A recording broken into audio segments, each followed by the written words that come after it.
I'm going to show you how to make a drawing of a person that's relatively proportional.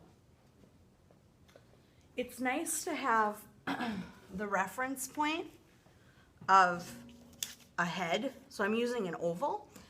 You'll want to put the oval near the top of your paper, and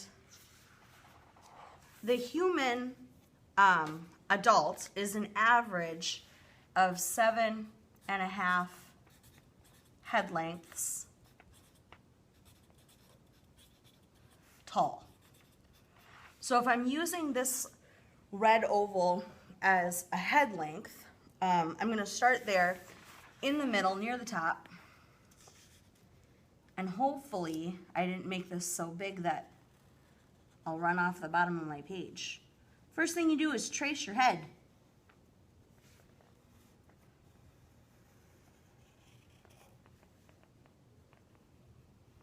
Okay, so I got one head. And then we want to find the shoulder line and the hip line. So I'm going to go down right in the middle. This is the beginning of the spine. And to find the shoulder line, or the line that goes kind of across the chest, we need to have a half a head length. So I'm going to just fold my little oval in half from top to bottom. So I have that half head. I can even draw a little line on there, dotted line. Okay, so a half of a head length, and a half of a head length from the chin is going to be the line that goes across your chest. So I'm going to start that line, but I don't know how wide it's going to be. Okay? So for now, I'm just going to kind of leave it. I also want to find out where my hips go. So open up the head again. We're going to place the head back on the shoulder line, the line that goes across the chest, and we go one head length down and then two head lengths down. So from the chest line to the hip line is 2 head lengths. And once again, I'll draw a little line, but I'm not sure how wide that's going to be. Okay, how wide are we going to make everything? Let's figure out shoulders first. I might as well continue my spine all the way down to the hip line. To get the width of the shoulders, you're going to take this oval head, turn it on its side, and put the chin on the spine, and then make a little mark out here where the top of the head would be. So it's head turned on its side, and we'll do that over here as well. Make a little mark. That's where the very outside of the shoulders are going to come to. So if I start to draw my head, or I'm sorry, the neck, going down, come in a little bit and go down, try to make that the same on both sides. I'm not going to go all the way down to this line. I want to kind of come out, and if this line came all the way across, I would be above it to come to the shoulders. Okay, so make a little more dotted line out here, and I want to come above, trying to be symmetrical out to this line. And if you're doing this with pencil, of course, you can get rid of the extra stuff from the shoulders if you want to. Since this is just a guide, sometimes it's nice to keep those little marks. Where is the actual joint, the shoulder, kind of the ball of the shoulder? That's in a little further, okay? Maybe like right here, where your shoulder kind of connects to your arm. Got another one here. If you go straight down from that, and then you go in a little bit, that's about where your hip joint's going to be. So straight down, in a little bit, okay? When I do the hips, I like to add kind of an ellipsis around them, coming in. That'll help me when I'm attaching my legs. Okay, so from the hip joint to the floor is 4 head lengths. So if I bring my head all the way up to the hip, and I go 1, 2, 3, oh, I made that a little bit short. I made the head a little bit too big. It's okay, just add on a little extra paper. Okay, so 1 head length, 2 head lengths. That's where the knee is at. I'll make an X for the knee. So it's 2 head lengths from the hip to the knee. I know it seems really long, but it'll look better when it's done, okay? And then 2 more from the knee to the floor. So I've got my floor right at the bottom of my paper. Then I can connect this big, long line from my hip to my knee. That's the femur. And I'm just gonna make a line. I don't need to get into actually drawing a skeleton. And then from the knee to the floor, it's almost 2 head lengths to the ankle, but not quite. The ankle's a little bit above the floor. So I'm gonna draw from the knee to the ankle, and you can put in some kind of temporary feet if you want to, some big ovals. All right, let's do the arms. Arms on a person. The fingertips are going to come down about midway from the hip to the knee. So about midway, about 1 head length down, maybe even a little bit further. That's about where your fingertips end up. So the arm starts way up here, and then the fingertips are going to come down way down here to halfway between the hip and the knee. Okay? When you do the upper arm, your elbow ends up being right about where your belly button lands. We haven't drawn a belly button yet. Belly button is halfway, a half a head from your hip line up.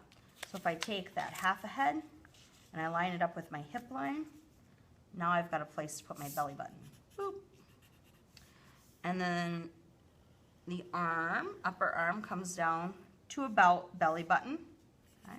Here's my elbow. I can do that on both sides. Elbow, arm. Okay. The hand itself is about 3/4 of the face. So if I look at that, I've got half, and then another 3/4 would be like right to here. So this is actually about how big the hand needs to be. So I'm looking at the fingertips are here. The wrist would be about here.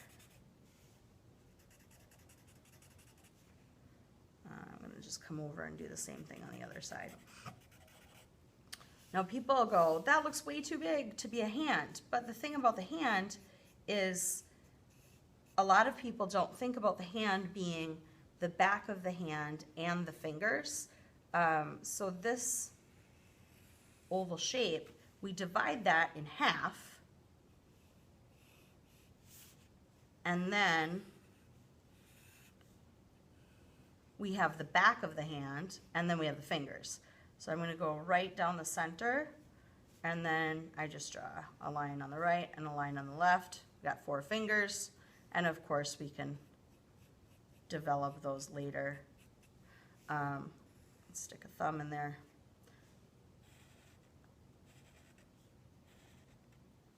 One, two, three, 4. That's a wide pinky. Add a thumb. And attach from my elbow to my wrist, which should be about 1 head length. Voila, it is. Okay, and we have our basic skeleton done. Now we just have to add a little bit of mass to this person. So up at the top, we've got kind of the outside of the arm. When you sketch down, try to use fairly straight, loose lines. Try not to make big bulging muscles. They end up looking kind of goofy. And notice that things get a little wider at the bicep, a little narrower at the elbow, but you still want to have space here. You don't want to completely eliminate the space of the elbow. It's a little thinner at the wrist and comes out a little bit more towards the elbow, that forearm muscle. Okay. Do the same thing over here. This is awfully far away. I might have to make an adjustment. Maybe this needed to move out a little bit further. So maybe I'm doing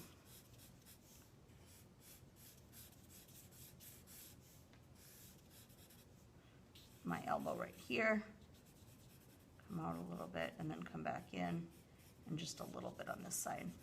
Whatever makes the most sense for the muscle mass. Oh, my lights went out. That happens if I don't move around for 15 minutes. There we go, back on. Okay, to make the trunk of the body, you start with the underarms and you come in. And generally the most narrow part on the person is going to be near their belly button.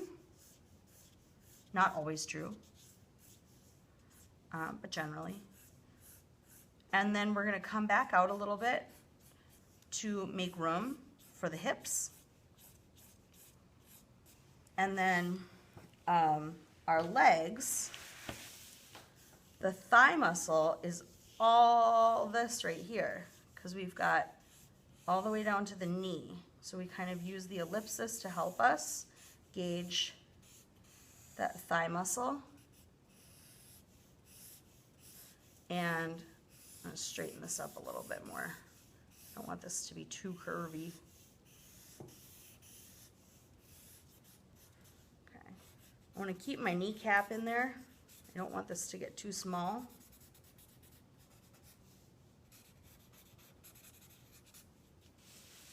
And the bottom of the leg. The front side is, the shin is fairly straight. If you want to see a little bit of the calf muscle, okay, then it comes down thinner towards the ankle. The foot itself might end up having a shoe on it, and my foot's going to come right up down off the edge of the paper because it's going to be kind of foreshortened. People don't generally stand with their feet sticking out like a penguin.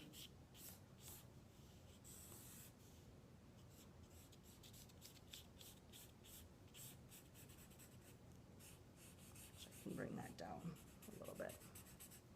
Okay, there you have it. You're 7.5 head lengths tall.